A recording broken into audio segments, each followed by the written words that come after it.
Hey there class, welcome back. This is our chapter on thinking and intelligence, and I've given you this fun little riddle. So I'm curious if any of you figured it out, and especially if you figured out where it's from. I'd be very impressed about that. I thought about giving you an extra credit on this, but then I thought they can just Google it, so that's not a good extra credit. So the answer to this riddle is time. Time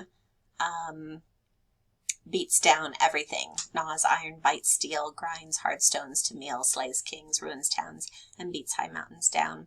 And riddle is actually taken from The Hobbit, I believe. I think, as I recall, Bilbo, Baggins, and Gollum are exchanging riddles, I think. That's the deal.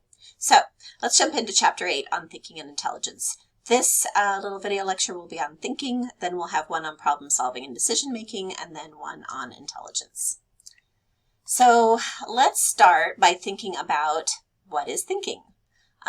It is the mental manipulation of representations of information we encounter in our environments. That's kind of thick, so it is mentally manipulating representations. What's a representation? Well, we've got two kinds. One is an analogical representation. These are representations that have some of the physical characteristics of objects. So I might have a representation in my mind of a pencil, and it's going to look like this pencil. I have a representation of a lamp or a desk or a water bottle or a TCC. Symbolic representations are abstract. They consist of words or ideas. Think democracy, love, hatred, home. Home could be both analogical and symbolic. Some of them can be. You could say school could be both symbolic and analogical. I can picture my elementary school, I can picture TCC as a school, and I can also picture, I can also think about a school of thought, or I can think about school being outside, a place where people learn. So let's get on to our second idea, and that is concepts. So we already know that we've got thinking, analogical, and symbolic representations. These have some basis in the physical reality. These are very abstract. Concepts are mental representations of categories of objects, situations, and ideas that belong together. So what's the concept here? Anybody know? We've got kind of a cookie sort of thing. There's fruit and maybe frosting, maybe marshmallows, not sure. I'll bet most of us are confused about what the concept here is, but we could come up with some guesses. Anybody thinking dessert or cookie or hors d'oeuvre? It could be any of those things probably, and all three of those are concepts. Concepts help us to organize and synthesize information and help us draw conclusions, and they're used in important processes such as memory, reasoning, and language. Let me give you a little bit more on concepts. So there are different hierarchies of concepts. There's the superordinate, the mid-level, and the subordinate. So have you ever seen a chair like this? I have a chair, I have 6 of these chairs, but they're not red, they're white. And I really like them. They're kind of characteristic. They have this is plastic, and it's very comfortable to sit in with the wooden legs and then the metal straps, bars. So what would you say if I asked you, what is this? Most of you would probably say, well, that's a chair. Most of us will report the mid-level or the basic level to report on everyday experiences. But we could say that it's also furniture. That is a superordinate category. It is the broadest category. It encompasses all objects in a group. Or we could go down a level. I will frequently refer to it as an Eames chair. This is a more narrow and specific type of chair. Charles Eames was a furniture designer in the 1950s. This is considered mid-century modern design, and I really like that. It's really clean. and modern. And so I will often call this an Eames chair, but most people, if they look at it, will just call it a chair. But if this was grouped with a bunch of other things, with like a sofa and an ottoman and a wing chair and a stool, you would refer to that whole group of stuff probably as furniture. So now that we've got some of those ideas out of the way, let's think about some subtypes of concepts. We've got the superordinate, mid-level, and subordinate as far as the hierarchies, but there are also two other categories of concepts. We have formal and natural. So formal concepts are mental representations of categories created through rigid and logical rules or features, whereas natural concepts are mental representations of categories resulting from experiences in daily life. So a formal concept might be something like a circle. There is a rigid, precise rule for what is a circle. It is a two-dimensional shape in which all the points are equidistant from the center, right? Now, that's not to say that we can't recognize a circle if it is not precisely like that. If I draw a circle, you can easily recognize it as a circle. But the official definition, circle does have a definition. Now, contrast that with a natural concept. So what would you say this is? This is a sofa or a couch. My grandmother might have called it a divan. So this is defined by general characteristics established through everyday encounters. So a couch is a large piece of furniture that's used for sitting, but there's not a formal definition. Let's think about this just a little bit more. So what would you say this is? Is that a couch? Some of you would say yes, and some of you would say no. And why would you say no? Because we don't normally see a couch made out of stones, but it is in the shape of a couch, but it's also outside. Most couches are inside, but of course some people have couches on their patios.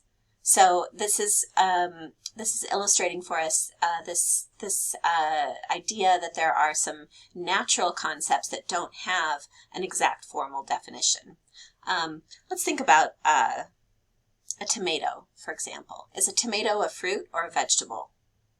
I'll bet most of you think of it as a vegetable, but many of you probably also know that if we use the formal definition, it's actually a fruit. Anything with a seed like that is a fruit. So squash is a fruit, pumpkin is a fruit, cucumber is a fruit, tomato is a fruit, but we don't tend to think of them that way because we use them as vegetables. So sort of our natural concept there is vegetable, but the formal concept is that it's fruit. Okay, so difference between formal and natural, one has a formal definition and one just has a natural definition. All right, so I'd like you to name some fruits.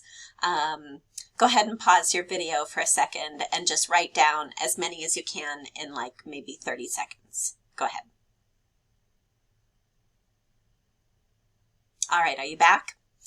So I'm curious. I wish we were in person and I could ask you what fruits you came up with, but we're not. So I'm just going to tell you, in my experience, it goes something like this, and this is what the research will tend to show, that oranges tend to be the most prototypical, and then apples and bananas, these are the most common. I always find this very surprising that orange is the first one. I always think apples or bananas would be more likely to be first, but the research shows what the research shows, and it shows that oranges are most commonly picked. And that's because oranges are named first because they are prototypical of fruit. They are by many people considered the ideal or most representative example of a natural concept. Okay, so a prototype is a way of thinking about some concepts within each category. A prototype is the best example. Now, some of you probably had a lot of different kinds of things on there. Did anybody have date or coconut or tomato? I just mentioned tomato, or even an olive, maybe a mango. So olives tend to be the least prototypical and the least mentioned when they do research like this. It is an unusual example of a concept.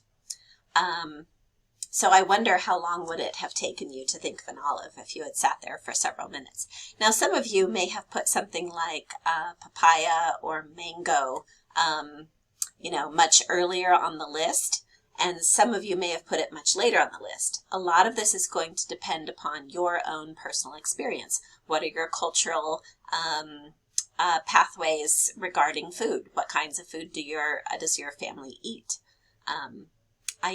I love dates, medjool dates. I probably would have thought of that maybe sooner than some people who don't eat dates. But I probably wouldn't have come up with papaya or mango because we don't tend to eat a lot of that. All right, so let's think a little bit more about mental images. So mental images are descriptions of images from your mind's eye. Close your eyes for a second and look at an apple. You can see it, right? Close your eyes and look at a pen. You can see it.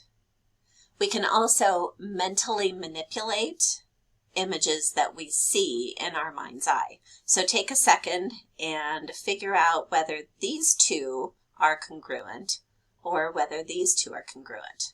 So pause your video, take a look at them, and then I want you to tell me which is congruent, and I want you to think about how did you come up with that. So I'll give you a second to do that.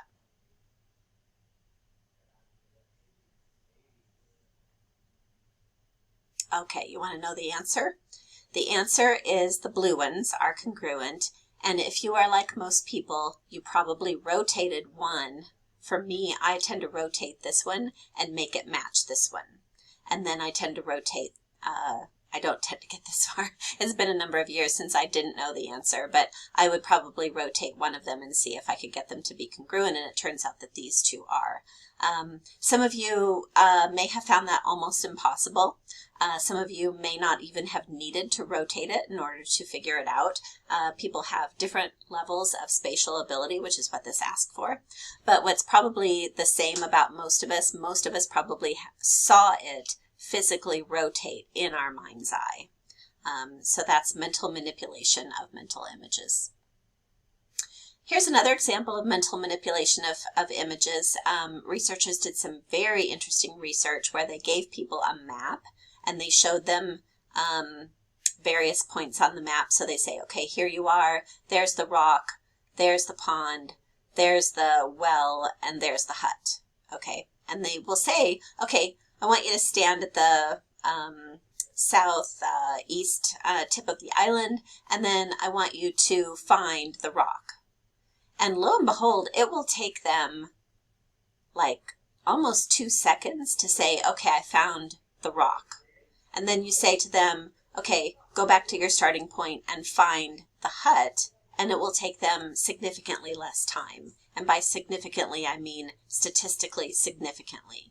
And so it appears that what's happening is people have this image in their mind and their eye physically travels from where they believe themselves to be standing to the item they've been asked to find. So the size of the image is related to how much detail people can see in their mind's eye. Fewer details can be detected on smaller images. And we tend to take longer to find objects when they're further apart. So we do scan mental images in our mind. All right, that was just a quick little look at thinking. So things I want you to know, symbolic and analogical representations. These are abstract, these are concrete.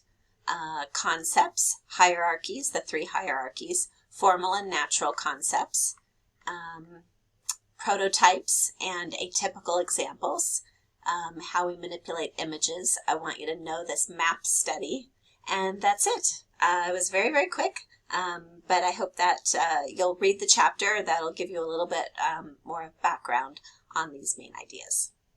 We'll see you in the next video.